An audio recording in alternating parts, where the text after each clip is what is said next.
Hello, everybody. This is your friendly neighbor, Lisa Foxy, and this was my second game choice pick that, uh, from my Halloween thing that I still wanted to continue on because I still haven't finished this, so I figured why not? So let's see what is happening. Last time there was a previous thing that I didn't get to pick last time, but then we had this. So before I continue, our guy here, I just want to see what the other answer of this one is before we do anything else.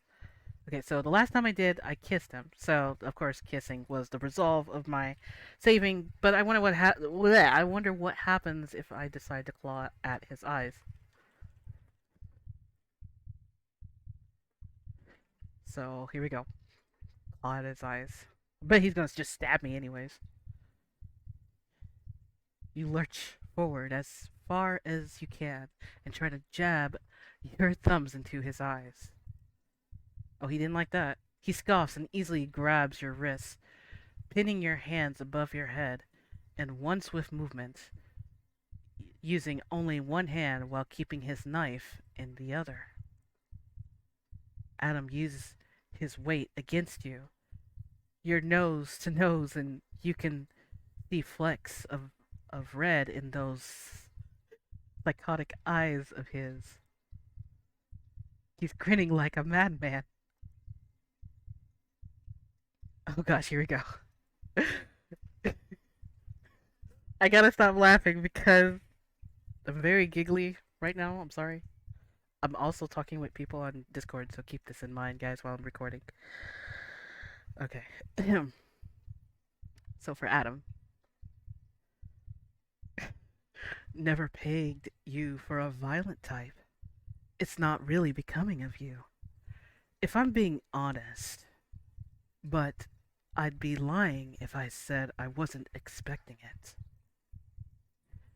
You struggle to breathe with the full weight of his chest bearing down on yours. He's enjoying your weak attempt to hold him off. Okay, that that's actually a lie.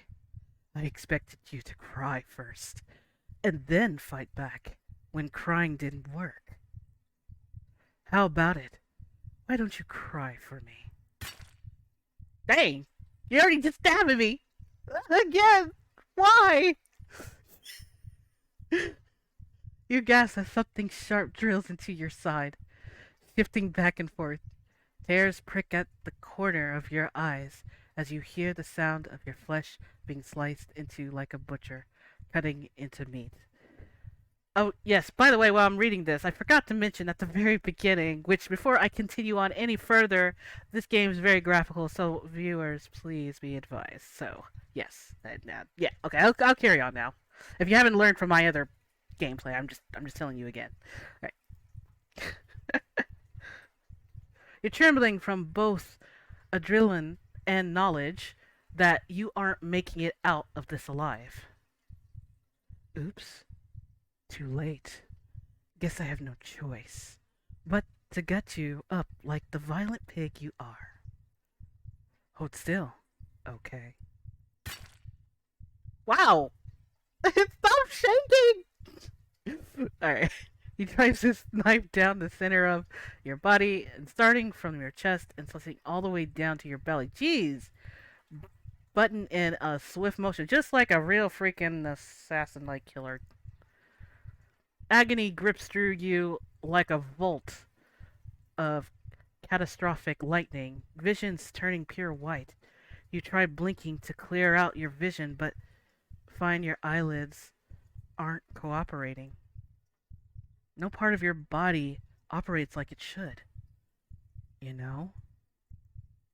Adam's voice flutters through the field of white. I almost thought you were interesting, and maybe even a little bit cute. Wow. But that vicious personality of yours changed my mind. Yeah, that's why I did the other option. Okay. You feel him adjust himself over your limp body and can only assume he's lifting the knife again. I'm glad to rid the world of a violent person like you. Jeez. The blade buries itself into your chest, past your ribs, and pierces straight through your heart. The world goes quiet, and you fade into the white. He killed me! Well, I found the other ending. Okay, bad in 3. Violent. Alright, so that's the other path if I decided to take that path, but I didn't. So, now we can carry on with this one.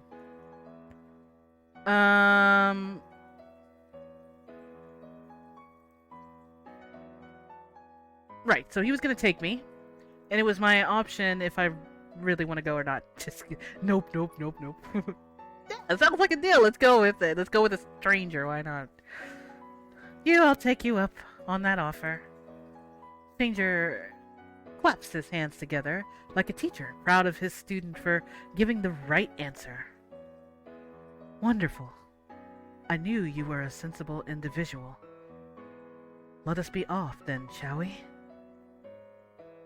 The stranger presses a guiding hand towards the center of your back, urging you in the direction of a smaller parking lot, located directly behind the gas station, towards a small white reefer truck parked next to a large dumpster that smells of spoiled meat. Suspicious flare hot in your chest. This is shady as hell. Anyone well acquainted with the area knows this place is a hot spot for drug sales due to lack of video surveillance. You don't want something caught by CCTV footage. You do it here. You dig your heels into the ground a mere 3 feet away from his car door. He almost stumbles into you due to your sudden stop. Something the matter, my dear? Is it your shoulder, or are you hurt somewhere else? I can carry you if you'd like. Oh my. His sincerity almost gets you to start walking again. Key word being almost. I think I've changed my mind. He finishes the sentence for you, and when you nod, his smile loses a fraction of its warmth. You're not serious? You don't answer, allowing your silence to speak for you. The corner of Saffron's eyes twitches as he goes to rub at the spot. You're really set on this. When all I asked in return was a polite conversation in exchange for a drive and $100s of dollars taken off your bill, you're okay with missing out on an opportunity? Why does his eyes look so serious? He circles you almost like a vulture. Oh great, he's walking around me. But his eyes genuinely convey sadness and disappointment when he bends his body to match your height. You feel like you've disappointed a partner rather than an absolute stranger. But you're not budging on this one. This just reeks of bad news, and that referrer truck creeps you the fudge out. You're making the right choice here. I won't stop you from walking away if you're sure. I'm sure. I'm sorry, I should have realized sooner, but I'm not comfortable with this. He sighs and pulls back into his full height, all 6'5", casting a shadow over your... What are you gonna say like that? Warm? Shielding you away from the sun like a human solar eclipse.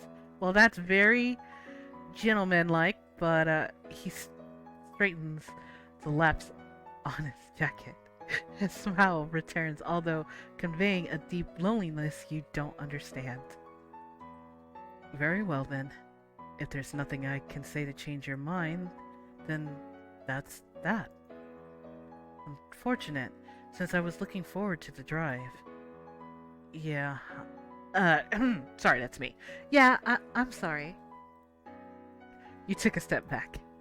Then another. And another. Well, I'll be on my way then. You turn around and start heading towards the front of the building when an arm wraps around your waist. Oh, it's so quick that your mind takes a moment to catch up. What the? Something gets plunged into your neck. A quick, painful stabbing sensation. Uh-oh. It's just as quickly gone, or maybe it's because the area became numb. You don't quite understand what's happening as your body begins to slump. What? What? The words slip out of your grasp as soon as you speak them. Thoughts become disjointed like puzzle pieces tossed around over a child's bedroom. They come together almost as easily as they're ripped apart, and your body slowly begins to sink to the ground, aided by the person responsible for plunging whatever it was that caused this into your neck. Uh-oh. Shh. Just let it take over. Don't fight it. You'll only hurt yourself more. Your eyes get heavy, and his face hovers over yours, becoming a blurred mess of blues and whites. You open your mouth to speak, but it's filled with cotton. No, no. Cool hands brush your temple. I'm sorry. I know I promised to let you go, but I'm afraid for Adam's sake. Adam's sake! Oh no, it's you're working with that. I can't do that.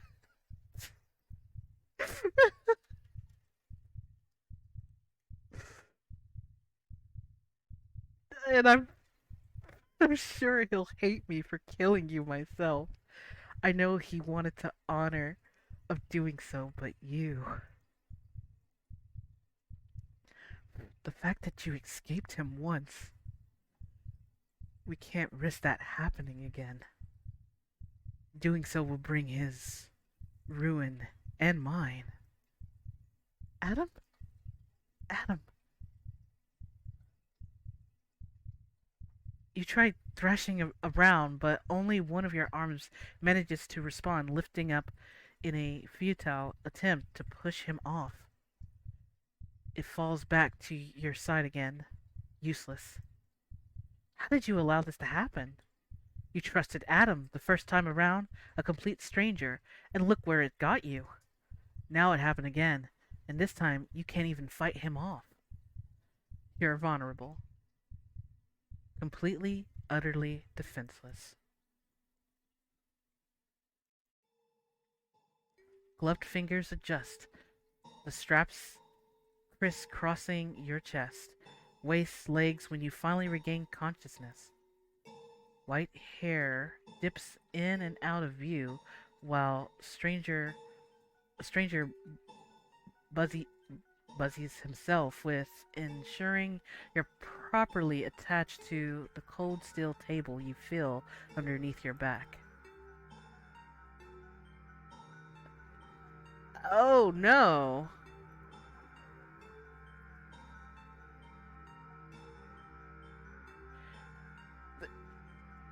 This this guy's a doctor. I mean, a bad doctor. When he notices you watching, his offers a genuine smile before pulling up the mask resting on his face. Ah, you're up. Did you sleep well? As good as one can after being knocked out with sedatives, but you digress. It's hard to argue when your mouth feels like it's been stuffed with cotton and your head keeps ringing.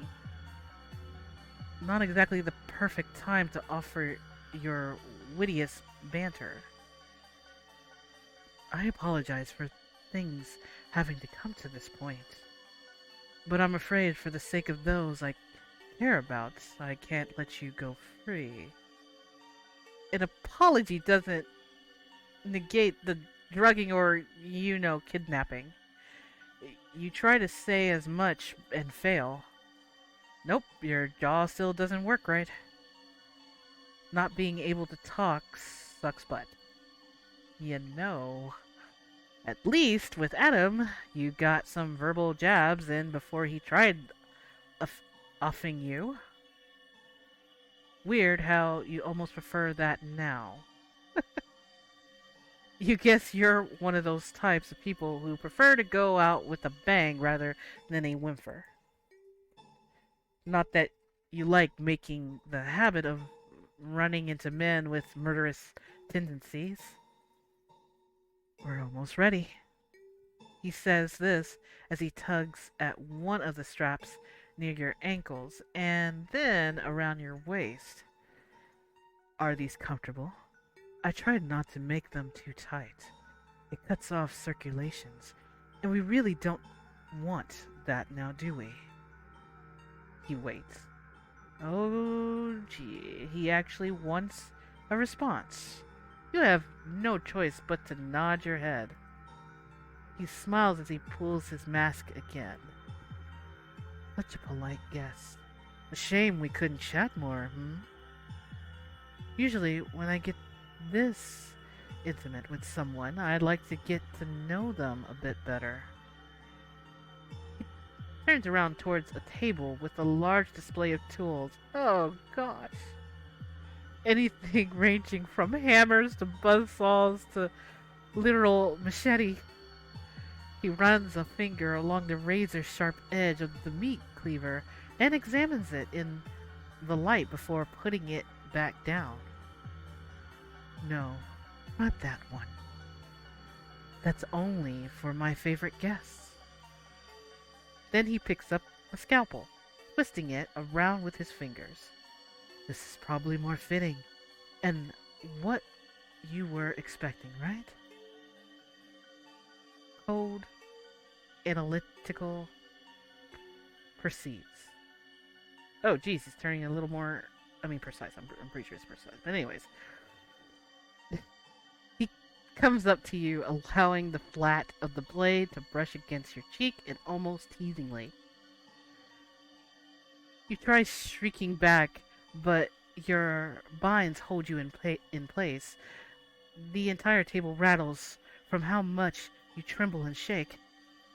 He's choosing what to torture you with. Why not stab you and just be done with it? Why drag this out? A cruel smile curls underneath his mask as you try pulling at your restraints. He could see the fear in your eyes. Your flight or fight sense starting to take over as your body starts operating properly. He takes delight in it. Yes, I think this one will do nicely. Now then. He twists the blade so you can feel the slight biting cut of steel. Blood trickles down your neck. Count to 3 for me. Open your mouth. Nothing comes out but a rasp of air. Now. Try again. I'm a patient man. He presses his ear closer to your mouth. I'm sorry. What was that? You have to speak up, dear. Your teeth clamped around his lower lobe, enough to draw blood and send him reeling backwards. I bit his ear. Jeez. And he didn't like that too well.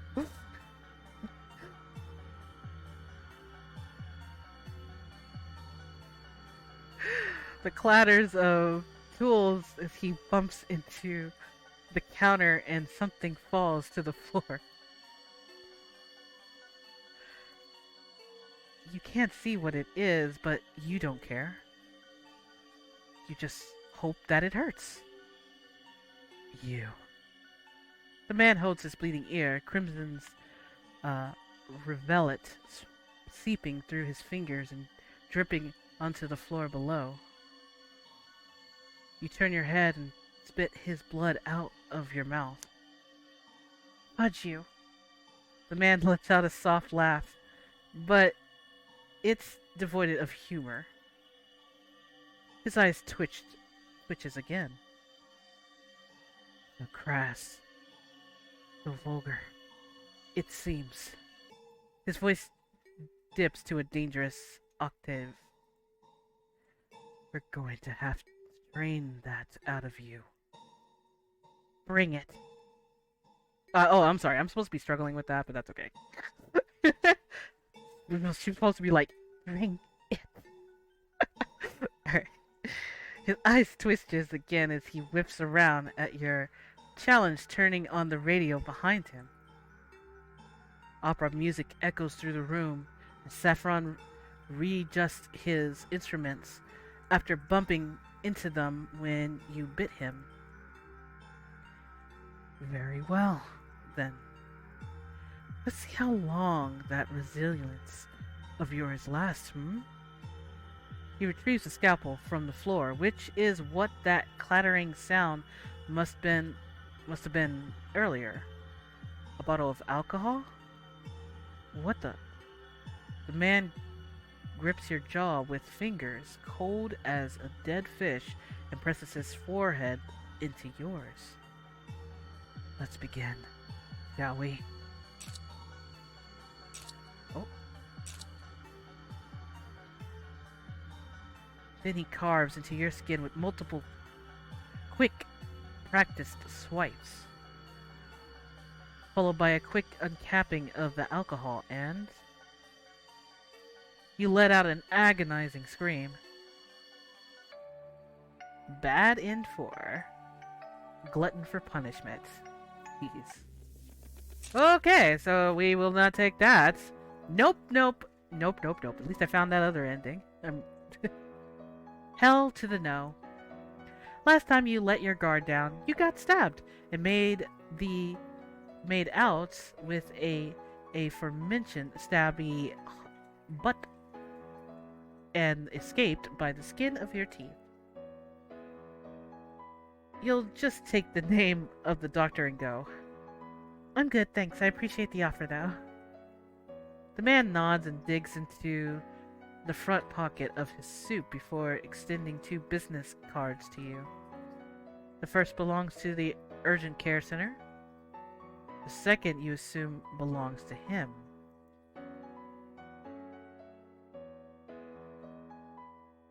Talent manager, huh?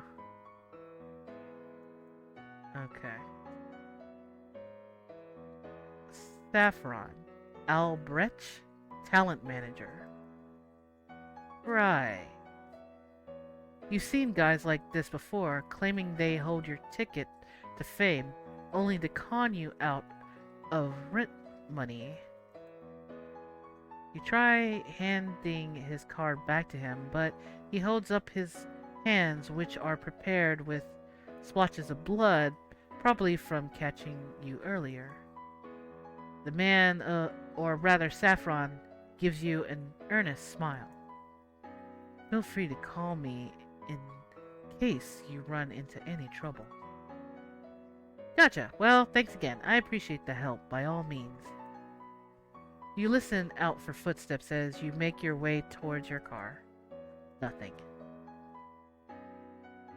When you glance over your shoulder, he's on the phone, innocently texting someone or checking his social media or whatever. Dang, you've become paranoid.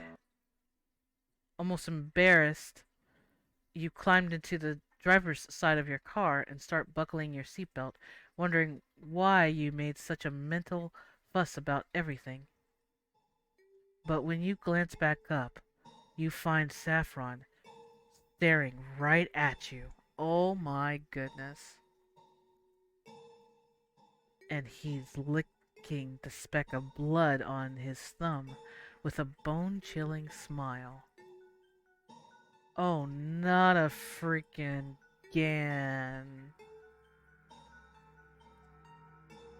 You're starting to think your aunt had the right idea with keeping the last one gun on hand.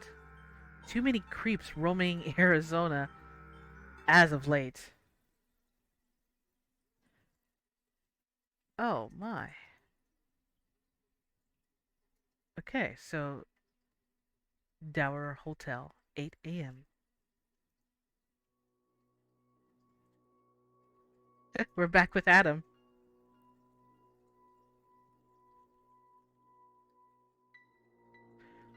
Okay. Adam scrubs a towel over his face, pushing back the purple strands of hair plastered to his forehead, his body dripping with sweat. His legs ache after walking the equivalent of 3 miles on the hotel gym treadmill, but at least he's not thinking about you. Until he's thinking about you. He whips out his phone and checks his messages, desperate for something else to occupy his thoughts. But Saffron hasn't given an update in an hours. Adam's mouth pull into a tight line, wondering what's taking so long. What the hell are you hiding? Don't know he has connections everywhere, eyes everywhere. You should just give up already. There's nowhere safe for you to run. You're his now. A fact you need to learn sooner rather than later. Blowing out a disgruntled breath of air, Adam folds himself into a plush recliner station in front of the widescreen TV. He's never cared much for extravagant things despite people always offering him left and right. He was taught to never want them, to never accept anything beyond his means, something he holds onto this day.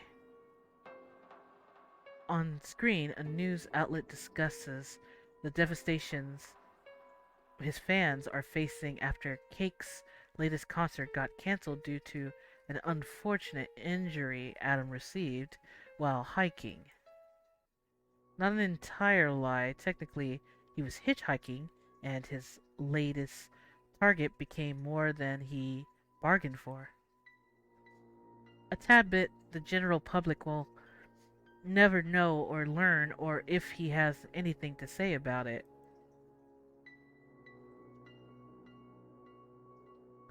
Turning his attention back to his phone, he clicks on the message he receives the other night from the unknown number that sits just below Saffron's number. The one that tells him who to kill and where. Your name is listed alongside your place of residencies as well as your job occupation. Adam swallows thickly. He never realized they actually provided a link to your profile. His fingers hover above it, heart beating a mile a minute. He's never been one. He's never been on one of those websites before, although he's heard people mention it in passing. Quite a few people even tried to start a petition for him to join, to which he declined publicly, stated his discomfort. Adam never showed off anything more than his naked torso, and those were typically for photo shoots. Beneath the belt is always has been out of the question. His eyes dart back up to your name before he can stop himself as he clicks on the link. He brought immediately to your page, which offers a little bio that describes who you are and the specifics of what you offer. Yours doesn't give much away other than the fact that you do saint- saintly and clad cosplays and where to find your other social. Thousands of people follow your account, a fact that for some reason gets under his skin and eats away at him. He pushes away the feeling, trying to investigate with a clear mind rather than letting what he discovers feeds any emotions. But still, the new feeling budding in his chest, coloring his world from black and white to a new array of hues with newfound vibrancy, are impossible to ignore. They burn like lit coals in his chest as he sees the rating listed at the top of the page. And there's a lot of them. All 5 stars reviews, all salivating over the custom service you gave them, all interested in what lies underneath these clothes of yours. And you aren't even bothered by the fact maybe you even like it. Damn you.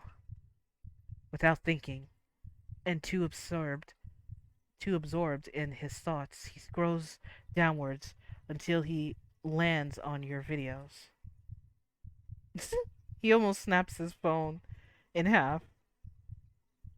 The video he's landed on gives a little preview of what the content contains, which is you lying in the bed modeling a very revealing cosplay that leaves little to the imagination.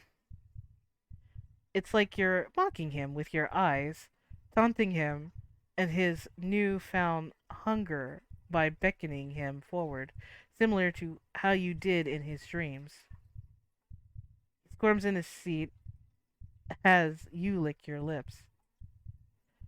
Your taste still lingers on his lips from the day before, your mouth soft against his. Your entire existence drives him crazy like nothing else has before. Fudge. Despite the fact that their joggered pants just got a lot. Yeah, okay, you get the idea, guys. Adam puts the phone down, almost slamming it onto the nightstand. He feels so freaking perverted and disgusted with himself. Why did he do that just now? He shouldn't have looked. Because now he wants to scroll through your feed until he's seen every inch of you so he can devour you with his eyes and commit each detail to memory. Even the foreboding voice warning him away from this path is drowned out by the roaring of his ears, the thump of his heart against his ribcage. Adam grips the armrest of the chair so tight that his nail breaks because he's afraid if he moves an inch, he's going to reach for his phone again. Which watch single one of those videos and it chimes once. A text. Adam risks picking up his phone, only looking at the notification on the locked screen. Saffron's name pops up. And the preview message is just 2 simple words. Found them.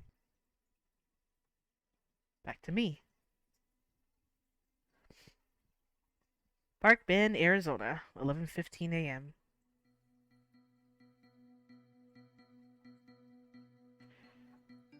You arrived at an old run-down trailer park, pulling onto a dirt drive that leads to a selection of mobile homes clustered together as if gathered for congressions.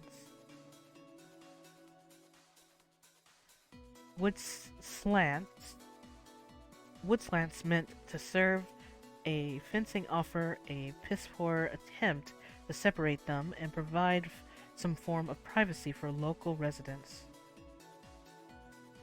A few people chattered in the middle of the road and ignored you while you're forced to navigate around them.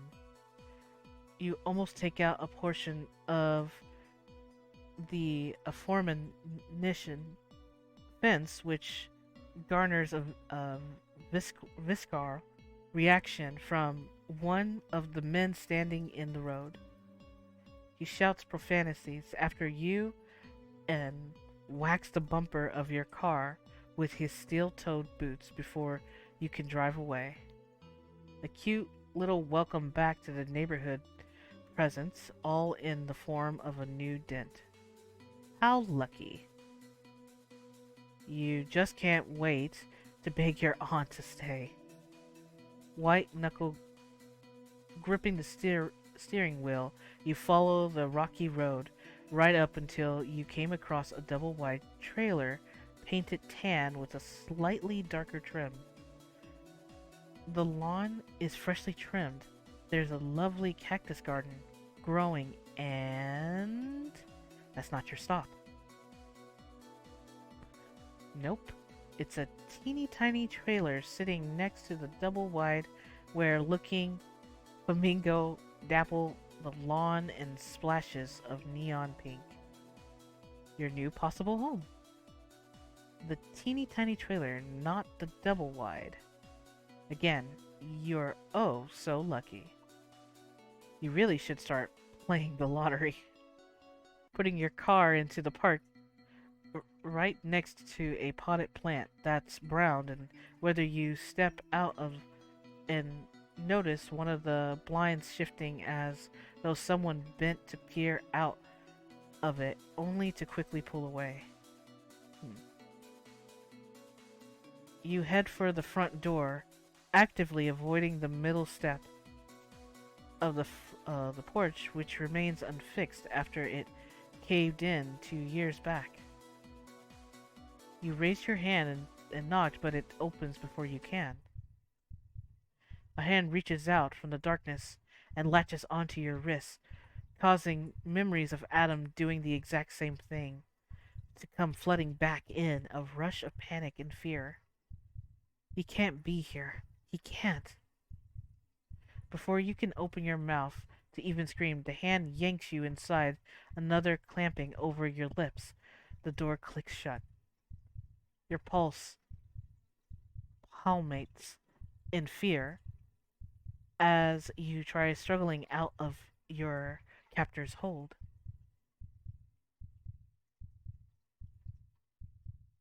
Oh boy, here comes a choice. Alright, so I can save over Adam now. I could save over this one, but um uh,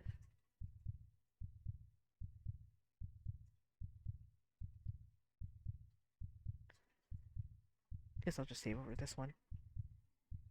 Probably like, just pick one, it's fine. Alright. Bite hand or go limp.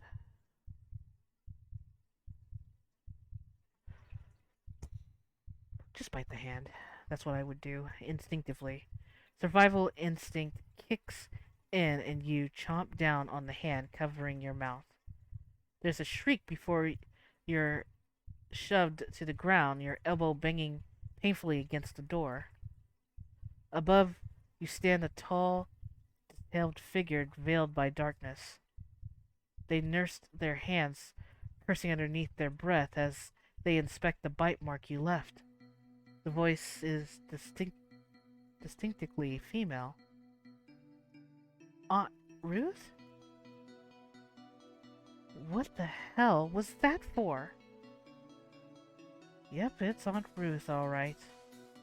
I thought you were someone. Who else would I be? No one else lives here but you, stupid brat. He turns, and you hear the deadbolt lock into place, followed by a rapid succession of 4 more clicks coming soon after. When did she get all those extra locks? There was only one the last time you checked. Aunt Ruth. Shh.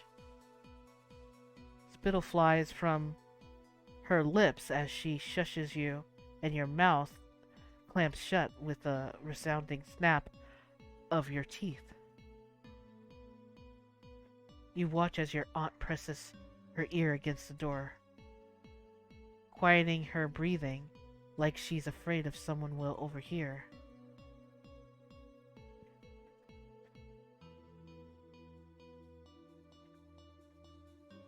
There's only two possible reasons for this.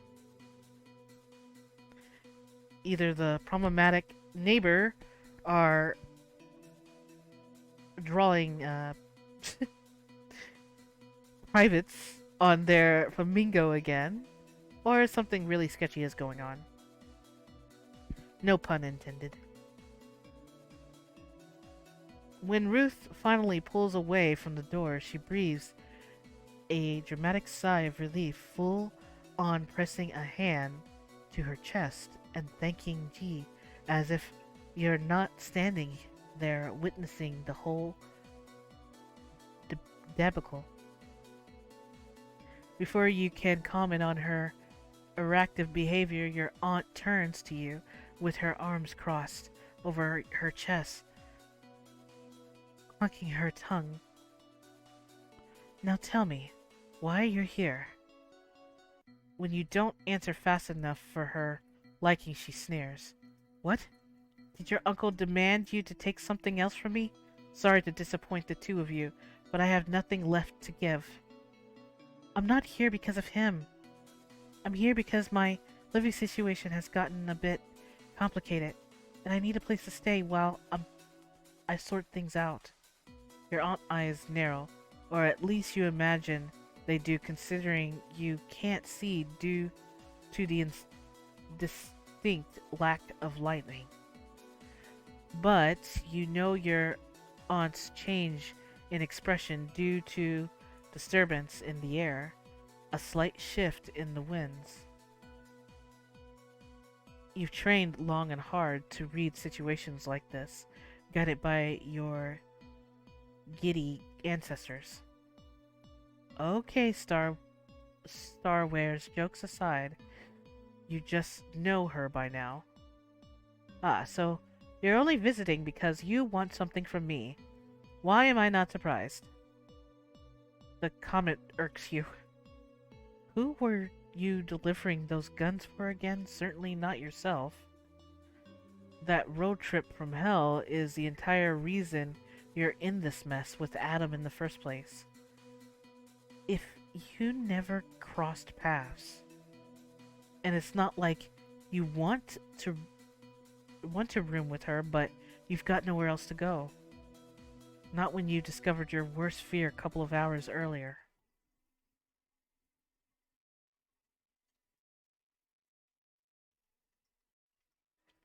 Okay.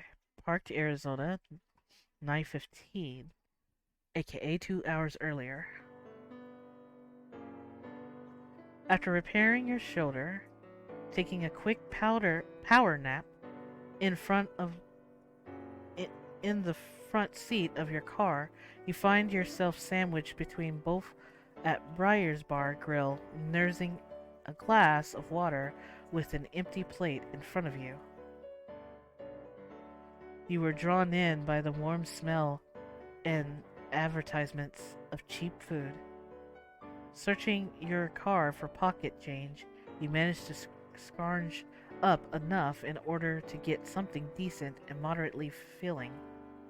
The way your jaw unhinged when you dug into your meal kinda scared the waiter off. He hasn't asked to refill your glass every time you glance over to him. He looks a little pale, opting to converse with other patrons instead. Not that you mind, as long as you're allowed to loiter while you come up with a plan. You don't mind the lack of service.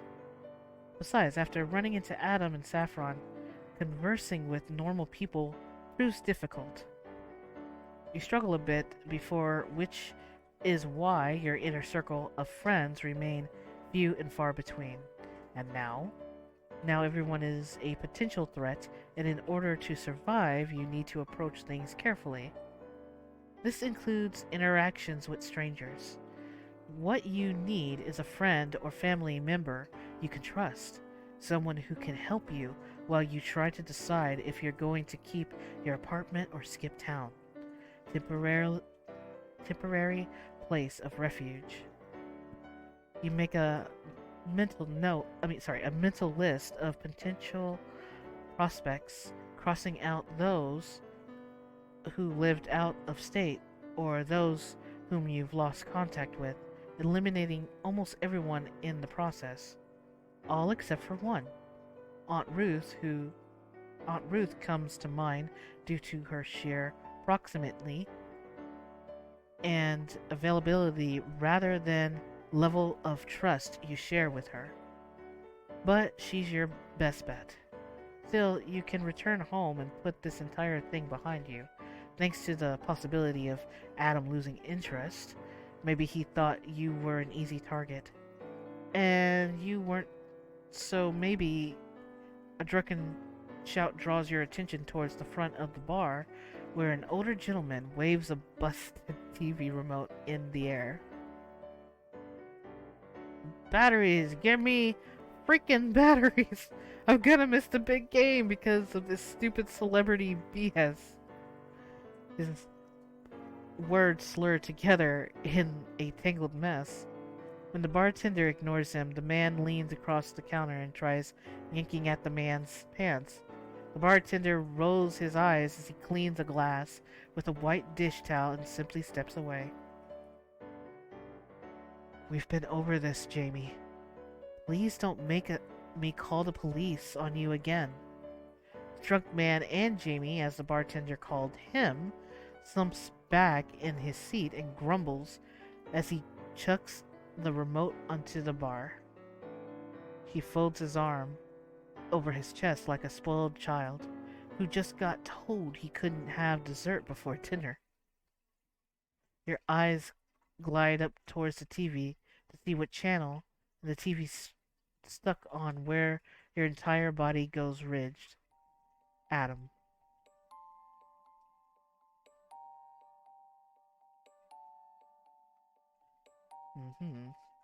On screen, the camera captures close-up shot of Adam's signature purple hair to his iconic earrings before finally landing on his face.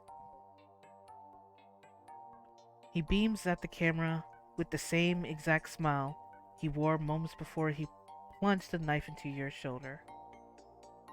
A wolf in sheep's clothing. He really knows how to blend in, huh? Your nails dig into the meat of your thigh, wishing you could expose his true identity when the camera switches over to the interviewer, who already wears a smile on her own. She introduced herself as Lawrence de Tivano and exudes practice confidence that one can only develop after years of working with A-list celebrities. Today, we're here with Adam Godin, composer and lead vocalist of Cake. She turns to him and straightens a stack of laminated cards on her knee. Now, Adam, I heard about the accident and wanted to make sure you can handle doing this interview. Don't worry about rescheduling and just be honest with me. How are you feeling? Your stomach plummets at the moment of an accident. An interview from today?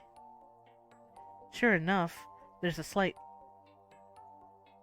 bulge underneath his shirt right above his hip bone.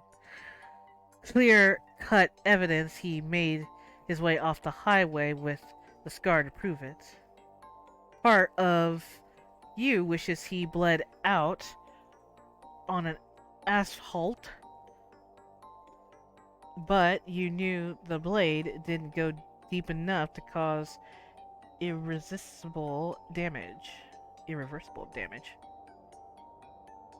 You meant to maim, not kill, unlike certain someone. And now here's the certain someone is continuing on his life while you're loitering at an 18 and up bar out of fear. What a complete utter BS. I'm great, Lawrence, and happy to be here. My injury was pretty shallow, and we're just taking extra precautions to ensure my recovery goes smoothly. I'll be up and running again in no time at all. He turns towards the camera and you tense on reflex. It's as if he's looking straight at you with those sharp, introspective eyes. The smile he gives the camera comes slow and mocking. After all, you can't get rid of me that easily.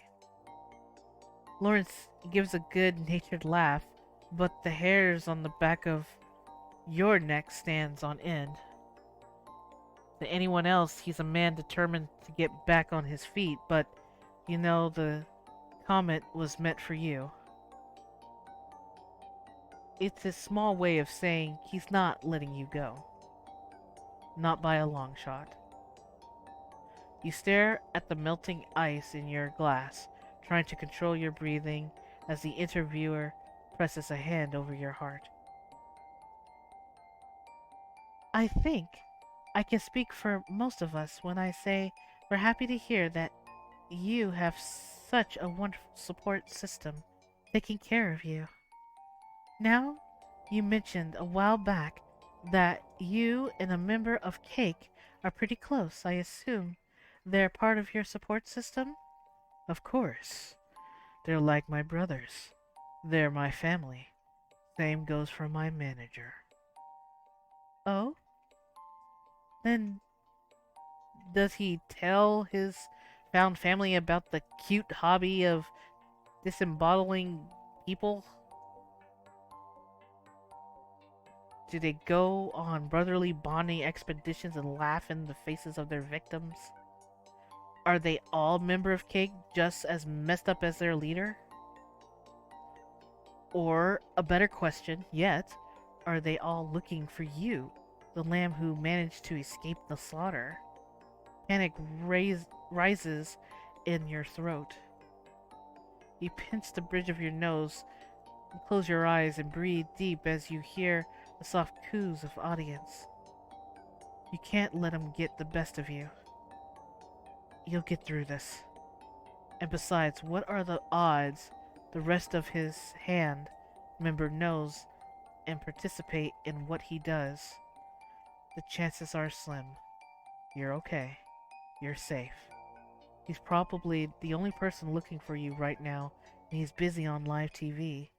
You're fine. You glare back up on the screen with a newfound determination, and Lawrence's smile, her severe features softened by the expression. I can tell you, and I'm sorry, what was your manager's name again? Saffron. Adam leans back in the seat, crossing one long leg over the other, wearing the most radiant smile. He looks at the camera. Saffron Albrecht. Your heart stops for a moment. He did not just say Saffron. Not the same Saffron you ran into hours earlier. There's no freaking way he found you that easily. But your gut tells you he did. And now Saffron's card burns a hole through your pocket. Unable to ignore the fact any longer, you withdraw your wallet from the pocket with shaking fingers and pluck out the business card given to you hours earlier. Sure enough, embossed in white ink, Saffron's full name stares back at you. Saffron Albrecht. Saffron Albrecht who works with Adam's band. Saffron's Albrecht who licked your blood off his finger like it was a gamer gal bath water. The same man who ran into you at the gas station, which is only a 10-minute drive from here. That Saffron Albrecht. He knows what your car looks like and license plate numbers. He saw you get in it. He watched as you drove away. You thought it was odd he didn't follow you. You were prepared for that because you thought he was just another creep. But now You stun up so sharply you almost knocked your table over as you frantically scrambled out of the booth. This is bad. Really bad. There's no doubt that your meeting with Saffron wasn't just a big coincidence. He was probably patrolling the entire area looking for you, and bada bing, he found you within 24 hours. You can only summarize one reason he didn't come after you. It's because he's saving you from Adam. And once Adam finds out what area you've hidden yourself in, he's going to come for you.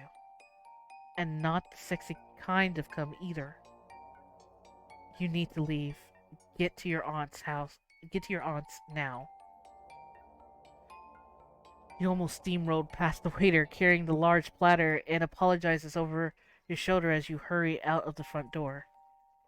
A voice calls out to you, but you ignore it, too occupied with getting the hell out of Dodge. The Arizona heat almost knocks you off your feet for a second time today, you but you power through as you race towards your car and hop inside. The waiter who called after you is frantically waving his hand over his head. You rev the engine and peeling out of the parking lot, not even paying attention to the waiter or what he holds in his hands. Oh my. Probably the bill. Current time. Park Bend, Arizona. Go home. I'm not here to run charity case. Aunt Ruth's rash words snap you out of flashback, and they're clipped, leaving zero room for debate as she rifles through a nearby cupboard. There's a bunch of liquor inside: vodka, rum, moonshine, even. A good portion of them are half drained, and your aunt scratches her head, muttering to herself. When she notices you watching, she slams the cupboard shut. Go on, leave. I've already told you. You're not welcome here. Now get. From the set of her jaw to the outward jut of her hip, you can tell she's 2.2 seconds from going off. She's a stubborn woman with southern grit and a nasty attitude to boot, but if there's one thing you know about her, it's her weakness for free manual labor. The entire reason she claimed to have married your uncle was because he took over the housework and paid the bills. A bona fide user, but you need to barter with her for a safe place to stay. Your eyes drift towards the sink, clustered with grimy dishes and cup filled with souring milk. They tower like a fragile stack of cards ready to blow. You pick up a fork with dried flecks of something on the tines and wave it around. You'll take care of any and all chores if you let me stay. Oh, sorry. I'll take care of any and all chores if you let me stay. Her lips twist like she just sucked on a moldy lemon, but her jaw loosens and her initial stubbornness resides. And groceries runs? Done and done. You hesitate, but clearly it's just for show because she wants you to think she's doing you the world's biggest favor. Then, fine. But if you slack off, I'll boot your butt out here, out back where little old Lavernine sleeps. Laverine's a cactus. She's talking about a cactus. Won't be a problem. Aunt Ruth glances at her cabinet, filled with the devil's juice, a code name she and your uncle called their liquor in front of you when you were a kid. When you asked for some at the tender age of 9, your uncle gave you a normal juice instead and tinged it with red food coloring. Then your aunt threw a fit after she found out he gave you the last cup. Her temper tantrum lasted for 4 days. You had an adult woman rampaging about juice. There's a reason your uncles, your favorite relatives, despite not being blood related to you. Aunt Ruth opens the cupboard once more. While she's busy, you place your fork with the sharp knife and hit it into your pants despite the fact it's dirty. Better to be prepared if you're going out. To make yourself useful and get me a carton of orange juice for my vodka and 3 scratch tickets, the $5 ones. She locates her purse and hands you 2 crumpled $20 bills. If there's anything left over, get some paper plates. You got it. You're about to reach for the door, but quick as a whip, she's already ahead of you and unlatched all the locks. You don't even have time to think. You're ushered outside and tossed onto the porch, and the door slams behind you, followed by a lock snapping into place. You look at the money in your hands and reach for your back pocket where the wallet should be, only it's not there. You search your car next underneath your seats, in the center console, and well as the glove compartment box. Not there either. When you remember the waiter calling after you, trying to draw your attention, now you understand why you left your wallet at the bar. Shiz. Him. Okay. And that is where I'm going to stop. Alright, guys, if you really enjoyed this, please remember to hit that like button and please be sure to subscribe because I promise I will be sure to continue on the next chapter. So I'm going to save over this. But yeah, alright. And then after that, I'll be sure to continue next time I play this again. So, like I said, if you guys really do like this, please be sure to subscribe and please be sure to like because I really appreciate it with all your support and being there and being like a family here to me. So thank you so much for watching, and I hope you enjoy these. Of course, not only I'm doing Doki Doki, but also the male versions of the yandere like games as well. Because I was kind of curious. Like I was like, well, I always see a lot of female yanderes. I wonder if there's any guys out there. And so, lo and behold, there's quite a bit. So, some at least, but no. But until then, I hope you guys have a wonderful day, night, whatever time it is for you guys. And I'll catch you in the next episode. Until then, bye guys.